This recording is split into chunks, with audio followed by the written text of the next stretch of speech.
Why are you boring? Yeah, I ask myself that frequently.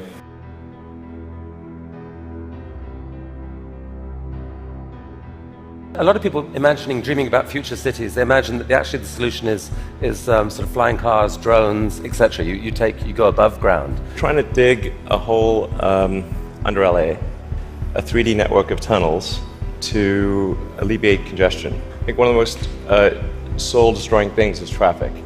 It takes away so much of your life, and it's horrible.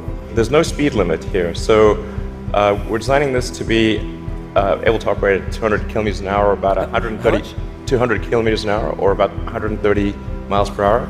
There's no real limit to how many levels of tunnel you can have. So you can go much further deep than you can go up. The deepest mines are much deeper than the tallest buildings are tall.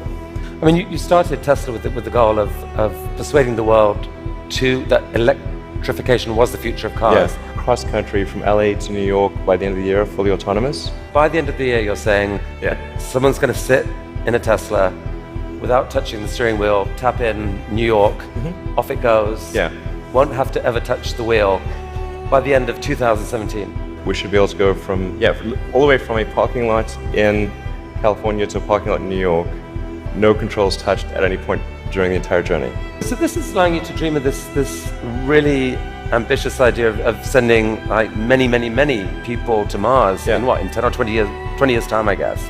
In the next 20 years. And you've designed this outrageous rocket to do it. Help us understand the scale of this thing. Well, I think visually you can see that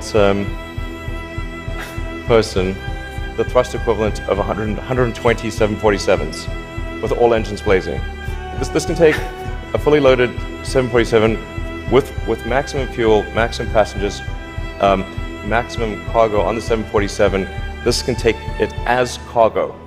You presented recently this interplanetary transport system. This is a scene you picture what in 30 years time, 20 years time? 8 to 10 year time frame. Aspirationally, that's our target. Our internal targets are more aggressive, but I think this vehicle seems quite large, and is large by comparison with other rockets. The future spaceships will be truly enormous. Sustainable energy will happen no matter what. If there was no Tesla, it would have to happen out of necessity. It's tautological. If you don't have sustainable energy, it means you have unsustainable energy. Eventually, you'll run out, and the laws of economics will drive civilization towards sustainable energy inevitably. The fundamental value of a company like Tesla is the degree to which it accelerates the advent of sustainable energy faster than it would otherwise occur. In 1969, we were able to send somebody to the moon. Then we had the space shuttle. The space shuttle could only take people to low Earth orbit. Then the space shuttle retired, and the United States could take no one to orbit. So that's the trend. The trend is like down to nothing. This is not. People are mistaken when they think that technology just automatically improves. It does not automatically improve. It only improves if a lot of people work very hard to make it better. And actually, it will, I think, by itself degrade, actually. I look at the future from a standpoint of the probabilities. It's like a branching stream of probabilities.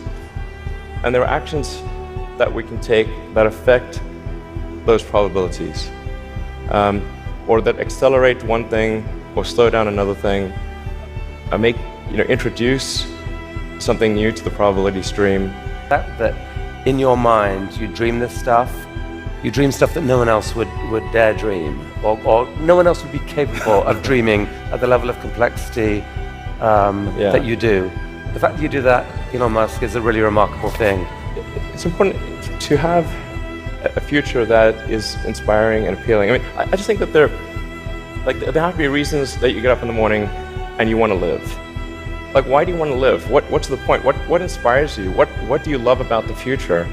And if we're not out there, if the future does not include being out there among the stars and being a multi-planet species, I find that it's incredibly depressing if that's not the future that we're going to have. I'm not trying to be anyone's savior. That is not the. I'm just trying to think about the future and not be sad. You'll tell me if it ever starts getting genuinely insane, right?